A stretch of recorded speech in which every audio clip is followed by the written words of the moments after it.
Life is pain. You know how many times I wanted to just give up? How many times I've thought about ending it? Life is hard. Easy, it's not an option.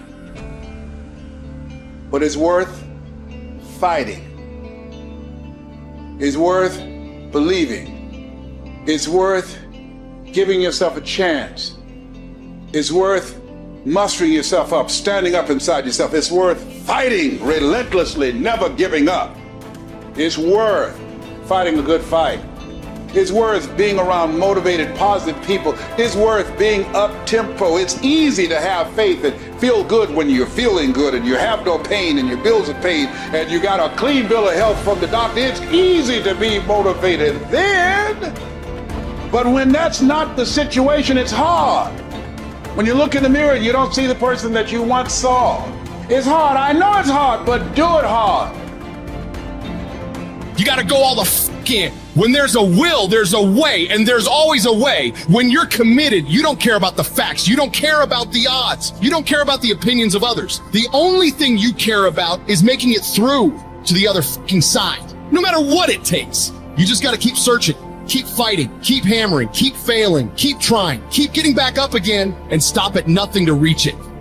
You gotta have mental toughness. You don't give up on me. You don't quit on me. You man up. You woman up. You get your life back. You get your family back. I need you to have mental toughness. When you come up against that thing, you gotta outlast it. And you gotta already have made up your mind before you get to cancer. You gotta already have made up your mind before you get to that exam. You gotta already have made up your mind when you're talking to your husband, when you're talking to your wife, when you're talking to that sickness. You gotta look at it before you even get to it.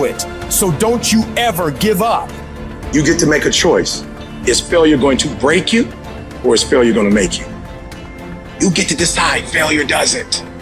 It's okay to fall. It's okay to cry. It's okay to go home. But quitting should never be an option. It's not in falling that makes us failures. It's in not getting up that makes us failures. And you get to decide if you get up or you don't get up. I can accept failure. Everyone fails at some point. I cannot accept not trying.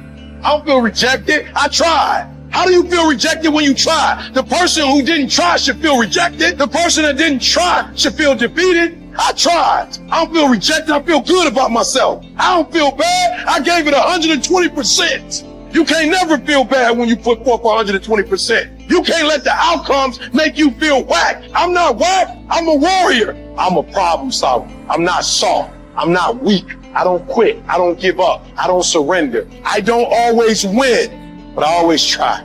When you believe with everything in you that you are destined for greatness, you will find a way. You turn a tragedy into a triumph, despair into repair, pain into gain, adversity into prosperity. You have to know that this thing is going to work. Come hell or high water, whatever it is that I set out to do, it may not happen in 6 months, it may not happen in a year, it may not happen in 2 years, but at some point, my dream is going to become a reality. I think about my why. I can't quit. I can't stop. I can't get tired. I can't give up. I can't give in. My mama counting on me. My wife is counting on me. When you ain't got nothing left in your tank, you got to think about the people in your life that you're doing this for. And then if you could think about them, you could go one more mile. You could go one more day at work. You keep going. You keep studying. You keep writing. You keep singing. You keep rapping. You keep boxing. You keep fighting. You keep dribbling. You just keep on keeping on. And if you persevere, every storm that's come, it will pass.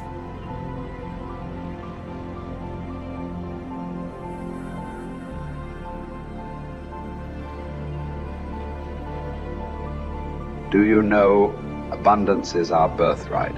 Abundance is our birthright, and everywhere you look, you see abundance. Everywhere you look. There's an abundance of leaves on the trees. There's an abundance of snow in the ground.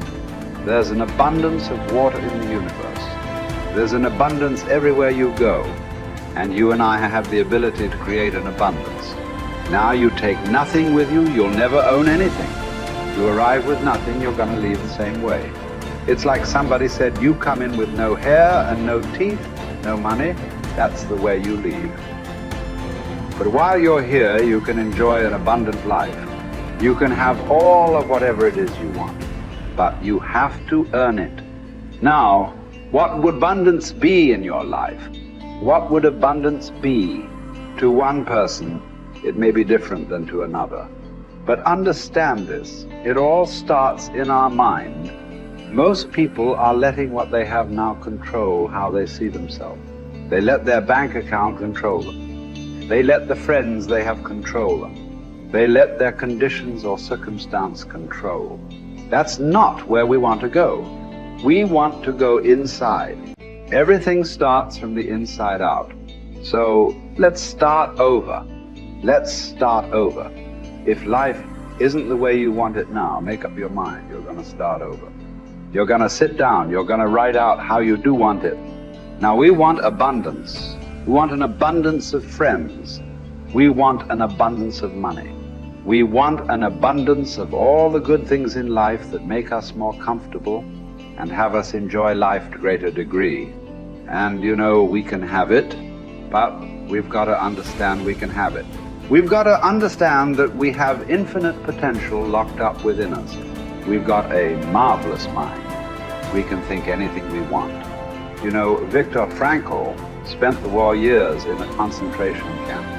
And he said, regardless of the intellectual or physical abuse he was subjected to, no one could cause him to think something he didn't want to think. All the great leaders, all down through history, they have been complete, unanimous agreement. We become what we think about. Well, don't think lack and limitation. Think abundance in whatever you want. See yourself with plenty, with abundance. Hold the image and then just think, how can I get this? By continually seeing yourself with it, the way to get it will start to come to your mind. You will attract whatever you need because you're getting on an abundant frequency, and it will all start coming into your life. As you move towards it, it'll come towards you. Abundance, it's your birthright. You've got to decide on it. Enjoy it. You know, if you can survive the temporary pain in your life, and all pain is temporary, if you can survive the temporary, on the other side of temporary pain, you meet another version of yourself, another insight about yourself. And that's why it's so important to grow as a person, because the more we grow and become a new person, we can help those that used to be like us. And that's why you and I are so addicted to growing and learning, and we're curious, because if you used to be a broken person and you no longer are quite as broken, you can help broken people. If you used to be broke financially and you no longer are, you can help people. Whatever you do for a living, at one time you didn't know about it and now you do. You can help those who need to know about it. And so you're immensely qualified if you understand the power of doing one more. 95% of people have an operating system in their mind where they operate out of history and memory. 5% of humans operate out of vision and imagination. So the reason we're so much happier, I believe, when we're children is we have no history and memory. So we operate out of imagination and dreams and vision. But at some age, some people it's 5 years old, some it's 8, some it's 18, some it's 28. They create a history, and that history then becomes the operating system. So even if they take on a new behavior or tactic, they're operating out of a pattern of thought and belief that's historic and memory-based. And so the number one thing I would say is begin to operate out of your imagination again, out of your vision again. Create from that place. If you create from that place, now you're not tied to the result in that moment. You're giving yourself space to imagine and create something new in your life. You're the product of who you hang around. Wow. How do I know if they serve me or not? Here's one way to just deduce this, because they could be beautiful people who care about you, and they might even support you. But when you're with them, what are you ever have those friends you're with them, you're like, you remember when, you remember that party, remember that thing? Yeah. And if your friends are constantly bringing you to the filtration system of memory and history all the time, think this through. How often are those friends saying, hey, what are you working on now? Where are you going? What's your vision? What do you want to create? And maybe that sounds hokey, but you and I have both our friends have the most amazing histories, and you can't get them to talk about them. No. You have to work, because what are they still doing? Yeah. They're talking about now and where they're going. Yeah. Their viewpoint in their life is being present and having a vision for the future. Yeah. A formula for misery, a formula for lack of creativity, lack of productivity, is constantly being history and memory. Even if it's good, it doesn't serve us. And for most of us, it's not good. And we keep living from it or trying to move away from it. Create a new future. Don't move away from the past. Create a brilliant, imaginative, curious, vibrant vision for your life. Love for something is in the present moment also, right? Love is not just for the past.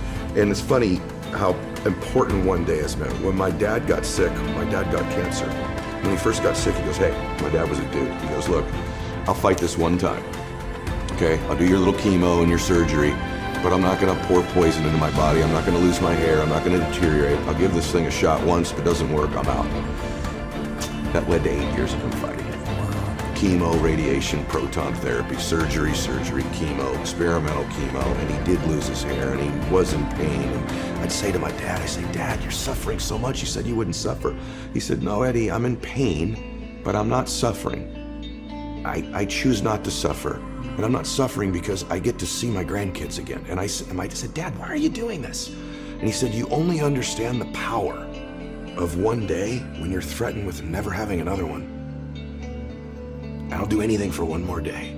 Get to be with you one more time. Give your mom a kiss one more time. Maybe I'll see one of my granddaughters get married.